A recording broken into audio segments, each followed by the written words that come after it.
Hello and welcome to the 45th lecture on the history of modern India, Assassination of Indira Gandhi. In our last lecture, we discussed the Operation Bluestar, ending the violent Khalistan movement in Punjab. Its repercussions were yet to be felt, which appeared in the form of assassination of the Prime Minister. Let us discuss the aftermath of Operation Bluestar. The Golden Temple is 10 minutes walk from Jallianwala Bagh, where in April 1919 a British brigadier ordered his troops to fire on a crowd of unarmed Indians. Operation Bluestar differed in intent. It was directed at armed rebels rather than a peaceable gathering. But its consequences were not dissimilar. It left a collective wound in the psyche of Sikhs, crystallizing a deep suspicion of the government of India. The Delhi regime was compared to previous oppressors and desecrators such as Mughals and the 18th century Afghan marauder Ahmad Shah Abdali.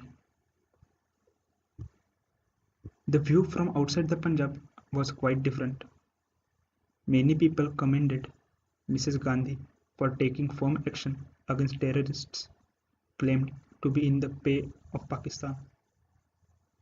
The Prime Minister herself was now prompted to move against elements in other states who were opposed to her. For some time now, she had been pressing for dismissal of Farooq Abdullah in Jammu and Kashmir. When the state's governor, her own cousin B.K. Nehru, told her it would be unconstitutional, he was replaced by Sanjay Gandhi's old lieutenant, Jagmohan. In July 1984, Jagmohan engineered a split in the ruling National Conference and declared the leader of Rump faction the new chief minister. Farooq was not given the opportunity to test his majority on the floor of the House. A month later, a change of regime was effected in Andhra Pradesh. Once more, the governor, a former member of the Congress party, played a malevolent role. A section of the Telugu Desam was induced to break away and with Congress support form a new government. The dismissal of the Jammu and Kashmir and Andhra chief ministers were in flagrant violation of democratic practice. In the aftermath of Operation Bluestar, the Prime Minister had been warned by intelligence agencies of a possible attempt on her life. She was advised to change the Sikh members of her personal bodyguard. Mrs. Gandhi rejected the suggestion, saying, "Aren't we secular?"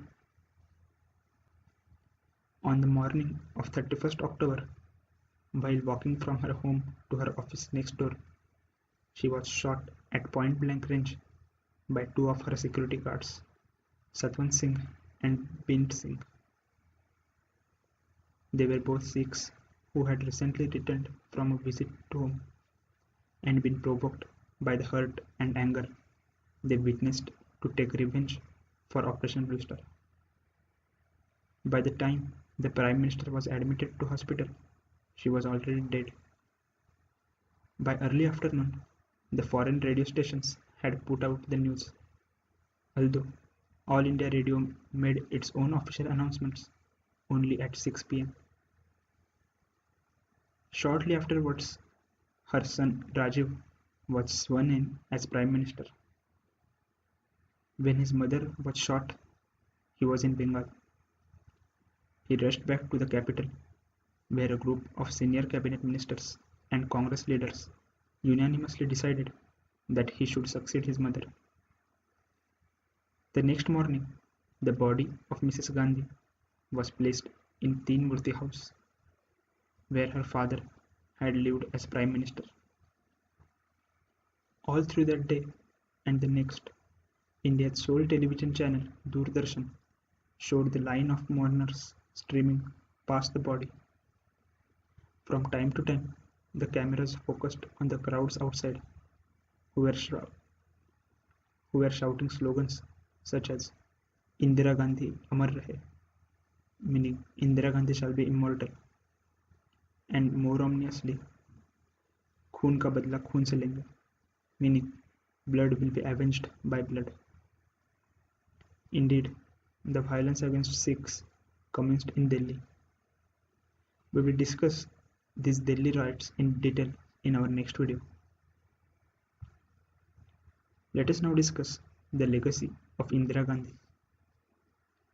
Mrs. Gandhi's impact on the history of her own country was as definitive as her father's. Jawaharlal Nehru was Prime Minister of India for 16 years and 9 months. His daughter served in that post almost for the same period. These are the two figures of preeminent importance in the history of independent India. To compare one to the other is inevitable and perhaps also necessary. As a military leader, Mrs. Gandhi was immeasurably superior. Her decisiveness at the time of the Bangladesh crisis was in striking contrast to Nehru's wavering attitude towards the Chinese.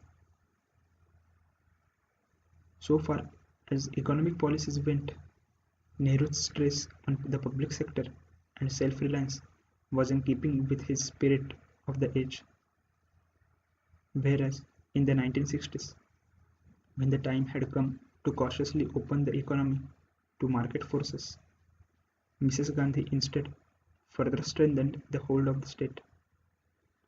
Socially, both were genuinely non-parochial, seeking to represent all Indians, regardless of their gender or class, or religious and linguistic affiliation. Where the advantage rests squarely with Nehru is with regard to the process and procedures of democracy. One point of contrast was how father and daughter treated the party to which both owed a lifelong allegiance.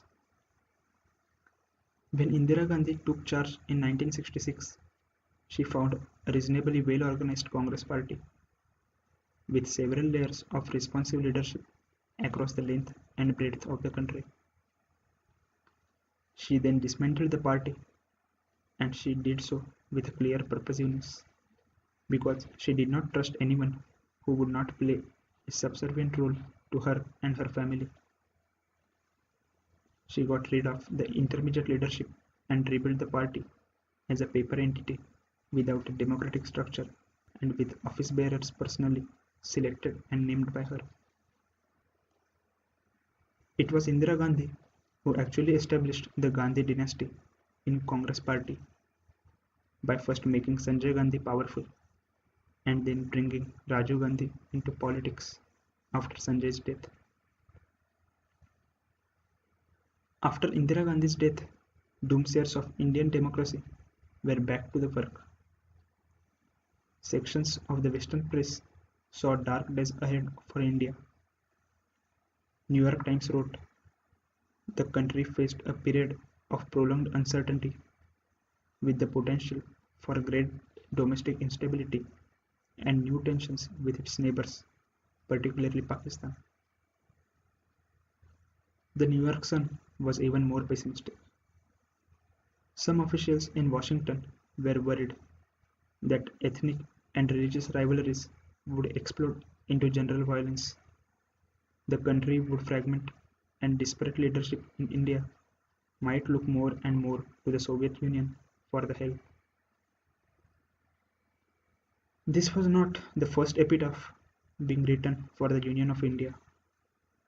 Still, it is striking how, like the Congress sycophants, these Western observers appeared to think that Indira was indeed India. That this conclusion was reached provided further proof of the late Prime Minister's success in undermining the institutions that stood between her and the nation. In our next video, we will discuss the riots in Delhi after Indira Gandhi's assassination targeting the Sikhs. Thank you for watching this video. Please like, share and comment because discussion is solution. For more discussions, please subscribe our channel.